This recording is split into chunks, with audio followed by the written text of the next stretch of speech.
When I was a kid, I was obsessed with the Guinness Book of World Records. And I really wanted to set a world record myself. But there was just one small problem. I had absolutely no talents. So I decided to set a world record in something that demanded absolutely no skill at all. I decided to set a world record in crawling.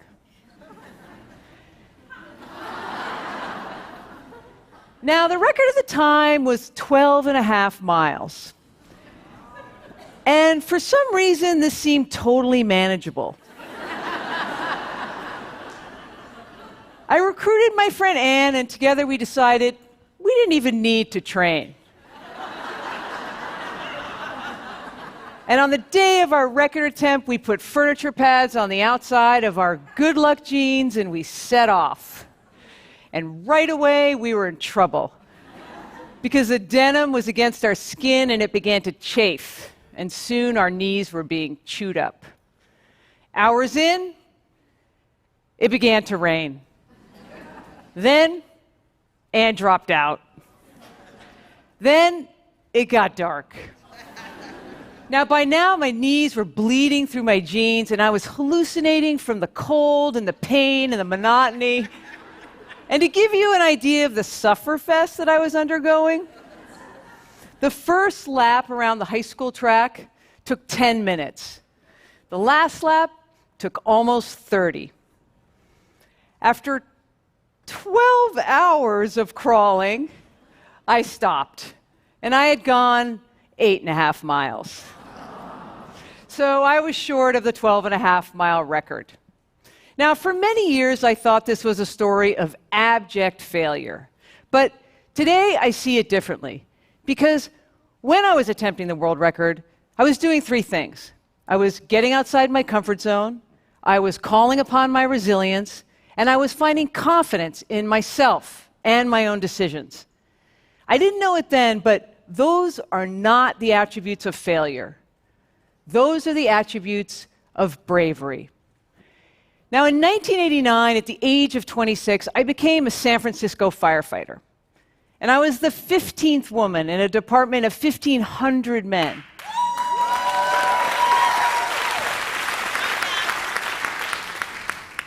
And as you can imagine, when I arrived, there were many doubts about whether we could do the job. So even though I was a 5'10", 150-pound collegiate rower, and someone who could endure 12 hours of searing knee pain, I knew I still had to prove my strength and fitness.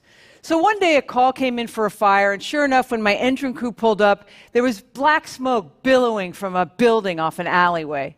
And I was with a big guy named Skip, and he was on the nozzle, and I was right behind. And it was the typical sort of fire. It was smoky, it was hot, and all of a sudden, there was an explosion. And Skip and I were blown backwards, my mask was knocked sideways, and there was this moment of confusion. And then I picked myself up, I groped for the nozzle, and I did what a firefighter was supposed to do. I lunged forward, opened up the water, and I tackled the fire myself. The explosion had been caused by a water heater, so nobody was hurt, and ultimately it was not a big deal. But later, Skip came up to me and said, "Nice job, Caroline," in this surprised sort of voice. And I was confused because the fire hadn't been difficult physically, so why was he looking at me with something like astonishment? And then it became clear. Skip, who was, by the way, a really nice guy and an excellent firefighter, not only thought that women could not be strong, he thought that they could not be brave either. And he wasn't the only one. Friends, acquaintances, and strangers, men and women throughout my career asked me over and over, "Caroline, all that fire, all that danger, aren't you scared?" Honestly, I never heard a male firefighter ask this. And I became curious. Why wasn't bravery expected of women? Now, the answer began to come when a friend of mine lamented to me that her young daughter was a big scaredy cat. And so I began to notice. And yes, the daughter was anxious. But more than that, the parents were anxious. Most of what they said to her when she was outside began with, "Be careful, watch out," or "No." Now, my friends were not bad parents. They were just doing what most parents do, which is cautioning their daughters much more than they caution their sons. There was a study involving a playground fire pole, ironically, in which researchers saw that little girls were very likely to be warned by both their moms and dads about the fire pole's risk. And if the little girl still wanted to play on the fire pole, a parent was very likely to assist her. But the little boys, they were encouraged to play on the fire pole, despite any trepidations that they might have.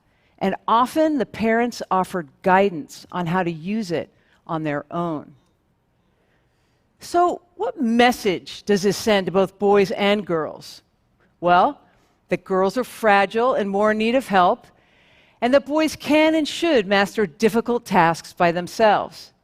It says that girls should be fearful and boys should be gutsy. Now, the irony is that at this young age, girls and boys are actually very alike physically. In fact, girls are often stronger until puberty and more mature. And yet we adults act as if girls are more fragile and more in need of help, and they can't handle as much. This is the message that we absorb as kids, and this is the message that fully permeates as we grow up. We women believe it, men believe it, and guess what? As we become parents, we pass it on to our children, and so it goes. Well, so now I had my answer. This is why women, even fire women, were expected to be scared. This is why women often are scared. Now, I know some of you won't believe me when I tell you this, but I am not against fear. I know it's an important emotion, and it's there to keep us safe. But the problem is when fear is the primary reaction that we teach and encourage in girls whenever they face something outside their comfort zone. So I was a paraglider pilot for many years. And a paraglider is a parachute-like wing, and it does fly very well. But to many people, I realize it looks just like a bed sheet with strings attached. And I spent a lot of time on mountaintops inflating this bed sheet, running off and flying. And I know what you're thinking. You're like, Caroline, a little fear would make sense here. And you're right, it does. I assure you, I did feel fear. But on that mountaintop, waiting for the wind to come in just right, I felt so many other things too. Exhilaration, confidence. I knew I was a good pilot. I knew the conditions were good, or I wouldn't be there. I knew how great it was going to be, 1,000 feet in the air. So, yes, fear was there, but I would take a good hard look at it, assess just how relevant it was, and then put it where it belonged, which was more often than not behind my exhilaration, my anticipation, and my confidence. So I'm not against fear. I'm just pro-bravery. Now, I'm not saying your girls must be firefighters or that they should be paragliders, but I am saying that we are raising our girls to be timid, even helpless. And it begins when we caution them against physical risk. The fear we learn and the experiences we don't stay with us as we become women and morph into all those things that we face and try to shed. Our hesitation in speaking out, our deference so that we can be liked, and our lack of confidence in our own decisions. So how do we become brave? Well, here's the good news. Bravery is learned. And like anything learned, it just needs to be practiced. So first, we have to take a deep breath and encourage our girls to skateboard, climb trees, and clamber around on that playground fire pole. This is what my own mother did. She didn't know it then, but researchers have a name for this. They call it risky play. And studies show that risky play is really important for kids, all kids, because it teaches hazard assessment, it teaches delayed gratification, it teaches resilience, it teaches confidence. In other words, when kids get outside and practice bravery, they learn valuable life lessons. Second, we have to stop cautioning our girls willy-nilly. So notice next time you say, "Watch out, you're going to get hurt," or "Don't do that, it's dangerous." And remember that often what you're really telling her is that she shouldn't be pushing herself, that she's really not good enough, that she should be afraid. Third, we women have to start practicing bravery too. We cannot teach our girls until we teach ourselves. So here's another thing. Fear and exhilaration feel very similar. The shaky hands, the heightened heart rate, the nervous tension. And I'm betting that for many of you, the last time you thought you were scared out of your wits, you may have been feeling mostly exhilaration.